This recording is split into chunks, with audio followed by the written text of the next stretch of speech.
But first, The Voice.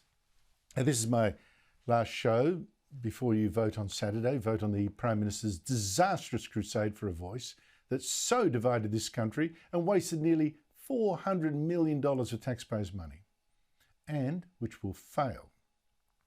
Now, this whole crusade has been so destructive, and yet this voice was the very first promise the Prime Minister made the night he became Prime Minister. He promised to back in full the Uluru Statement, which doesn't just include this voice, by the way. An Aboriginal-only advisory parliament in our Constitution also includes a treaty as well. I begin by acknowledging the traditional owners of the land on which we meet. I pay my respect to their elders, past, present and emerging, and on behalf of the Australian Labor Party, I commit to the Uluru Statement from the heart in full. It was mad. His very first promise. That's how he started his victory speech. Before mentioning anything about cost of living or how about keeping on the lights. Instead, a plan to divide Australians by race. But I've got to confess, I actually lost faith in Australians. I'm sorry about that. I lost faith because, in fact, over Christmas, I told my wife I'd have to resign this year because I couldn't understand this country anymore. You see, the polls back then showed nearly 2/3 of Australians backed The Voice. Now, how could it lose? I mean, we had 13 of our top 20 companies. They jumped on this bandwagon and said, vote yes. Big corporates like BHP and Rio Tinto and Wesfarmers, they poured millions into the Yes campaign. Qantas flew the Yes campaigners around the country for free. All the big sporting codes also told their fans, vote yes. Celebrities said, vote yes. The big religious groups, Christian and Muslim, said, vote yes. Universities said, vote yes. Everywhere you looked, you saw these vote yes signs as well. Almost no ones go shopping in a Big W store and record a message, vote yes. I mean, it was unbelievable. Almost no one dared say no, of course. The bullying was so bad. I mean, the abuse, you're a racist. And it was so intimidating that the Liberals even back then, last year they didn't dare say no either, not then. But then something amazing happened. Over the past year, the polls have shown that The Voice went from 2/3 support to now approaching 2/3 against, according to the very latest poll. And I find that stunning. And not just stunning, I find it astonishing and inspiring because it shows that Australians can't be bought off with money and they can't be frightened off with this bullying. People just looked at this idea and they thought, and the more they looked and thought, the more they decided this voice was actually wrong. It would divide us and it wouldn't do much for Aborigines either. And it clearly wasn't because they were racist, because they actually started this year wanting to give The Voice a go. Now, two people above all have helped voters realise it's wrong and that they can dare say so. Both of these two were Aboriginal, which is devastating for the Voice campaign because it made it hard for them to call no voters racist. One, of course, was National Senator Jacinta Nampijinpa-Price, who voted today and said it so well why this voice must be voted down. I don't believe we should be divided along the lines of race in our country. We have seen around the world the destruction of division and what that means in other nations.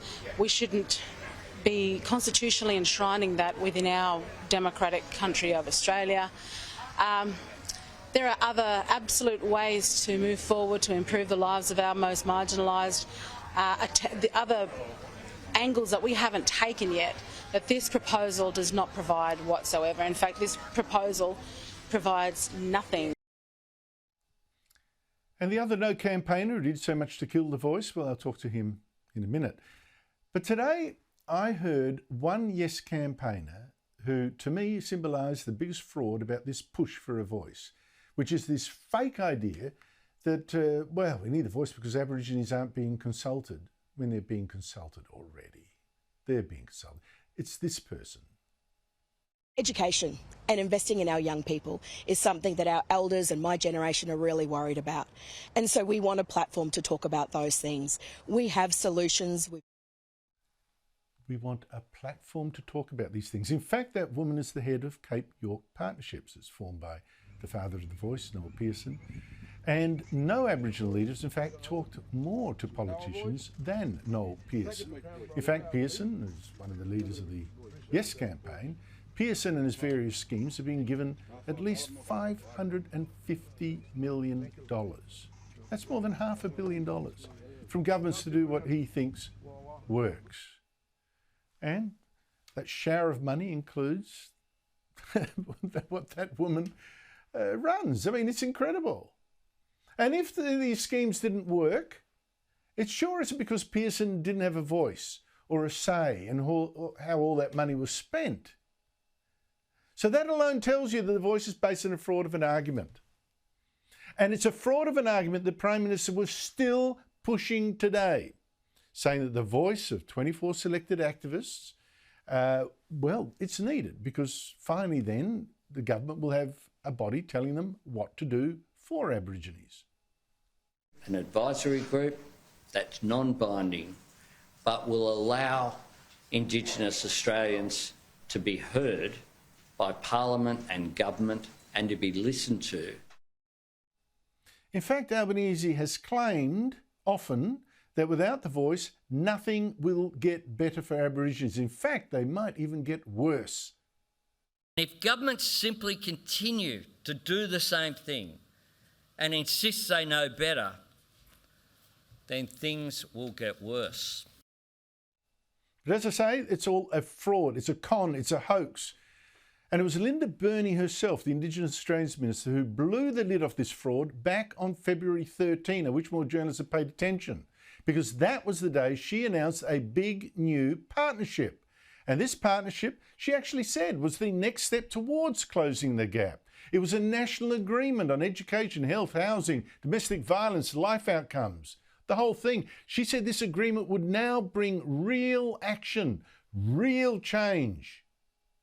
And this agreement was with and co-signed by Pat Turner, head of the Coalition of Aboriginal and Torres Strait Islander peak organisations. And this group, I mean, representing so many Aboriginal organisations, 70 big ones, community controlled, right? It's been negotiating deals with governments for years to close the gap, with Scott Morrison as well. So the question is this: if the Albanese government already has Aboriginal groups advising it on exactly what it says it needs advice on, closing the gap, what would a voice do that's different? Well, I think a lot of voters have been wondering that too. Well, to me, the answer seems absolutely clear. Unlike Pat Turner's council, a voice written into the Constitution will actually act as the de facto and unsackable parliament of an emerging Aboriginal nation, with a mission to demand sovereignty.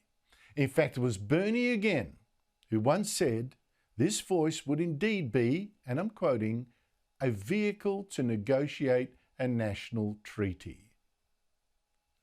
What about stuff on the ground and health and schools? A treaty.